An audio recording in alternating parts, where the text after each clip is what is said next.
it's Shaina again. Welcome back to my channel. If you're new here, I'm Shaina. I'm 19 years old. I'm a Filipino YouTuber. I'll do lifestyle, vlogs, makeup, and beauty videos. Basta kung ano-ano. For today's video, gagawa ko ng makeup tutorial. Itong makeup look na to, I posted some pictures dun sa Instagram ko. Ayan siya. Ginawa ko yan kasi bored lang ako. But I've decided na gawan siya ng video kasi baka gusto nyo rin malaman kung ano yung ginamit ng products para gawin yun. Anyway, if you guys wanna know how I did this look, just keep on watching. Guys, kung may narinig kayong ingay ngayon, it's because naka-on yung aircon ko ngayon. Kasi ang init. Pag hindi ako nag-aircon, malulusaw lang yung makeup. Tsaka medyo maingay din sa labas. Before tayo mag-start, gagamit lang ako ng alcohol para malinis yung kamay. Mag-hair clip lang ako kasi pakarang yung bangs ko dyan. So wait, I'll be back. For the moisturizer, I'm using this Jeju Aloe Eye from the Fake Shop. Ito yung gagamitin kong moisturizer on my face.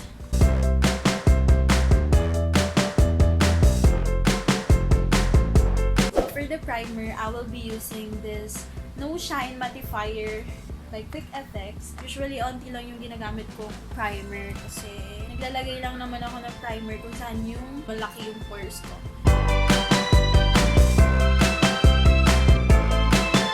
For the foundation, ang gagamitin ko is itong Super Stay Full Coverage Foundation ng Maybelline. I'm in the shade 1 to 8 Warm Nude. Siyempre, hindi siya mag-focus. Sobrang grabe yung coverage nito. So, a little amount will do. Maglagay na tayo.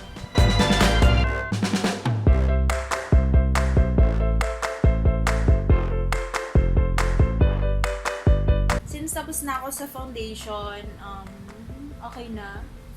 For the brows, gagamitin kong pangkilay. WetnWild Metallic Matte Nude 3. Ayan, yung gagamitin kong pangkilay. I'll be using this one.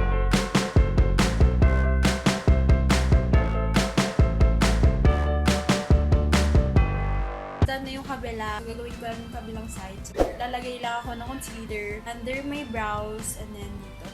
This is the Fit Me Concealer in the shade 25 Medium Moyen.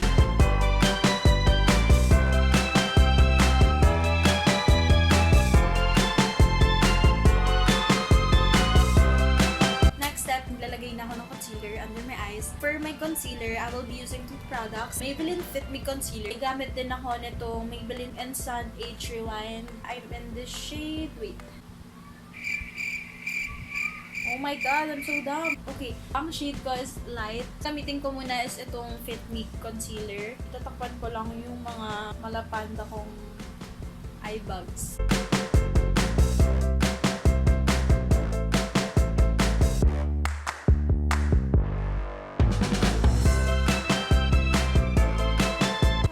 Ang dami. Let's blend it.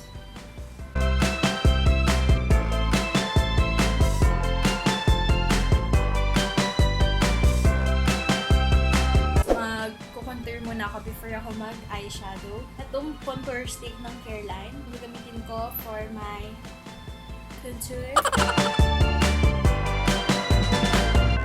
Tago natin yung taba na.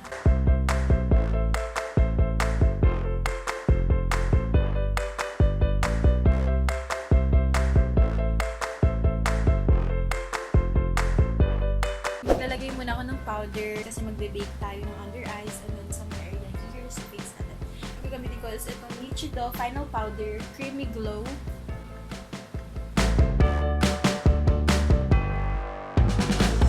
For my eyeshadow, ang WetnWild Rose in the Air palette. Ito, and then palette ng Careline, which is yung Play to Slay. Namin yung shade is ito. Bali, halo yung kulay niya. Lalagay ko lang muna dito siya sa gilid, sa outer V ng eyes natin. Then, lalagay ko na siya all over my lid.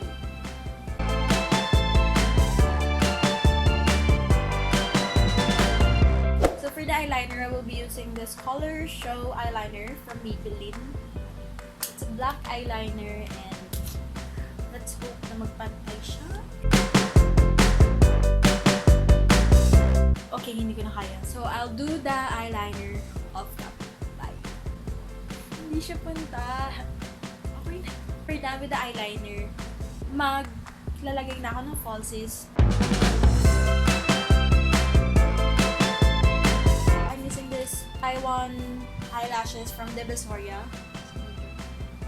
Ay! Oh my god!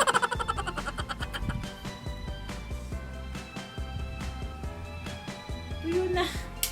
Ang bilis naman matuyo. Sabi sa inyo, ang hirap eh. Lagyan na ng glue yung pinaka-eye. Mga 10 minutes po ng video. Puro naglalagay lang po ako ng eyelash. Ay shit, ba't ko nilagay agad? Hindi ko muna siya pinatuyo. Lalagyan muna natin yung kabila kasi ayaw na dumikit.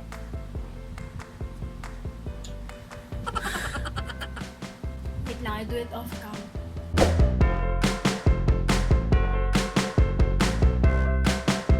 Tatanggalin na natin yung bake natin kasi kanina pa yan. This is from Cosmetic, the Duo Finish Foundation. I'm in the shade Chesa. Gamitin ko to habang tatanggalin natin yung bake natin.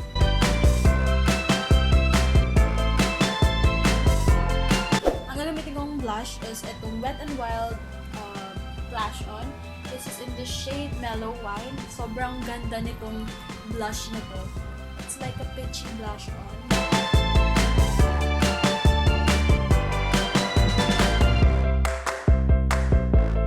Okay, for the lips, ang gagamitin ko, quickfx ng Careline. This is in the shade Vacay.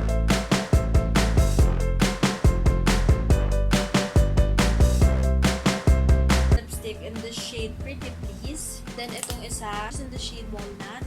Ito medyo ma-brownish yung shade niya.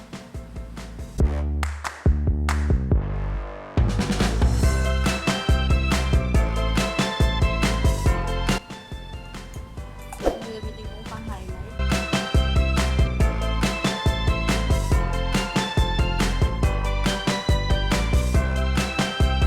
This is the Millani Make It Last Setting Spray.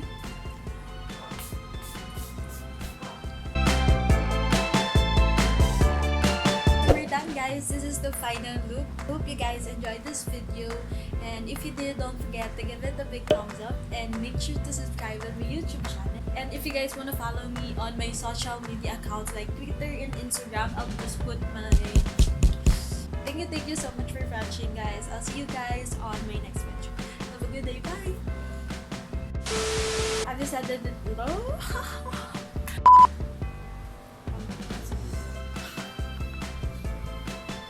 Hi guys!